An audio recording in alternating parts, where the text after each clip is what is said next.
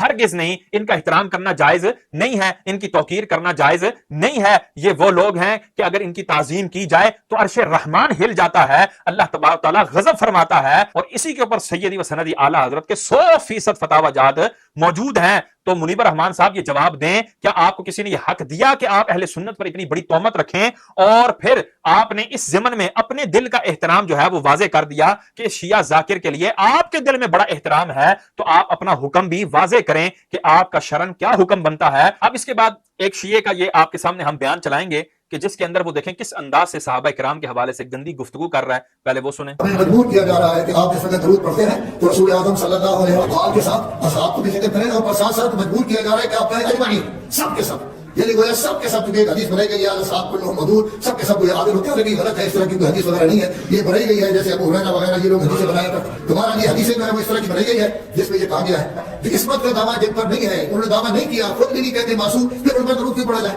کس لیے درود پڑھا جائے؟ کون سی ایسی وجہ ہے کہ ان کے لیے درود پڑھا جائے؟ اس کے بعد اجمعین سب کے لیے، کوئی بھی بچا ہوا نہیں۔ لیکن صحابہ کرام ایسے بھی تھے کہ گڑبڑ سے صرف صحابہ کرام، اب اللہ بھی پیچھے چلے گیا ہے، رسول اللہ بھی پیچھے چلے گئے، اسی طرح اہل بیت بھی پیچھے چلے گئے، اب سب سے آگے صحابہ ہیں۔ یہ پتہ نہیں کون سا دین ہے۔ اب یہاں پر دیکھیں کس طرح اس نے صحابہ اکرام کو مشکوک بنانے کی کوشش کی، صحابہ اکرام کی ذوات قدسیہ پر اس نے حملہ کیا۔ حضرت ابو ہریرہ رضی اللہ تعالیٰ عنہ کہ جن سے سب سے زیادہ احادیث مروی ہیں، سب سے زیادہ حضور کی احادیث کو روایت کرنے والے صحابی ہیں، عظیم صحابی ہیں، ان کے اوپر کس انداز سے گفتگو کر رہا ہے یہ بندہ۔ اور یہ دیکھیں یہ بندہ منیب الرحمان صاحب کے ساتھ بیٹھا ہوا بھی ہے، اور منیب الرحمان صاحب بلکہ یہ منیب الرحمان صاحب کے ساتھ نہیں بیٹھا ہوا، منیب الرحمان صاحب اس بندے کے ساتھ بیٹھے ہوئے ہیں، اور یہ بندے جو ہیں بقول ان کے غیرت اور حمیت ان کے اندر کوٹ کوٹ کر اپنی دینی اور ملی بھری ہوئی ہے کہ یہ لوگ منیب الرحمان صاحب کے پاس بیٹھنے کا حیا ذرا برابر بھی نہیں کرتے۔ ان کو یہ حیا نہیں ہوتا کہ ہم نے منیب الرحمان صاحب کے ساتھ بیٹھنا ہے، اس لیے ہم حضرت ابو ہریرہ کے حوالے سے گفتگو نہ کریں، اس لیے ہم صدیق اکبر کے حوالے سے، عمر فاروق اعظم کے حوالے سے، صحابہ اکرام کے حوالے سے، حضرت اما عائشہ صدیقہ طیبہ طاہرہ رضی اللہ تعالیٰ عنہا کے حوالے سے،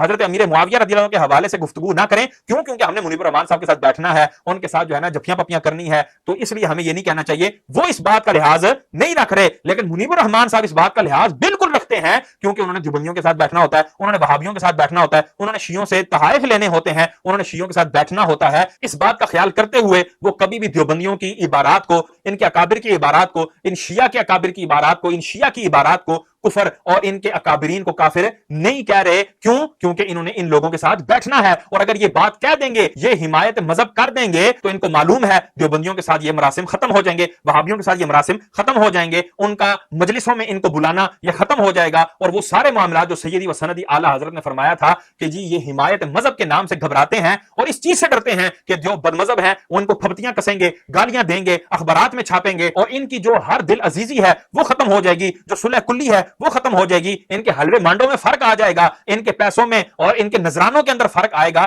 وہ ساری باتیں یہ کیا منیب الرحمان صاحب پہ پوری آتی ہیں یا نہیں آتی، یہ ہر مسلمان باشعور اس کا بخوبی اندازہ لگا سکتا ہے اور ان تمام باتوں کے جوابات دینا منیب الرحمان صاحب پر لازم ہے۔ اب یہ تو تھا ان کا کھلے رافضیوں کے ساتھ معاملات، ان کی تعزیت کرنا، ان کے ساتھ یہ معاملات کرنا، اور اب ان کا نیم رافضیوں کے ساتھ معاملات یہ بھی بالکل واضح ہے کہ یہ جو ہے وہ جامعہ رضویہ کے اندر حضرت گئے اور جا کے حسین الدین شاہ سے ملاقات کی، حالانکہ ان کو یہ بالکل واضح پتا تھا کہ حسین الدین شاہ اس وقت جو ہے وہ تمام روافظ کو یہ پشت پناہی کرنے والا ہے اور تمام روافظ جو ہیں اس وقت اس کی زیر نگرانی پل رہے ہیں اور اہل سنت کے مسلمات کو تان و تشنیع کا نشانہ بنا رہے ہیں اور حضرت امیر معاویہ رضی اللہ تعالیٰ عنہ کی گائے بگائے گستاخی کر رہے ہیں، صحابہ اکرام علیہ مردوان کے جنتی ہونے میں شکوک و شبہات پیدا کر رہے ہیں، اور وہ سارے رافضی یہ حسین الدین شاہ کے زیر نگرانی پل رہے ہیں اور حسین الدین شاہ ان کو منع نہیں کرتا اور ان کے حوالے سے کوئی اعلامیہ جاری نہیں کرتا، ان سے برات کا اظہار نہیں کرتا، ان سے توبہ نہیں کرتا، وہ تو اپنا جنازہ خراب کیے بیٹھا ہے انہی معاملات کی وجہ سے۔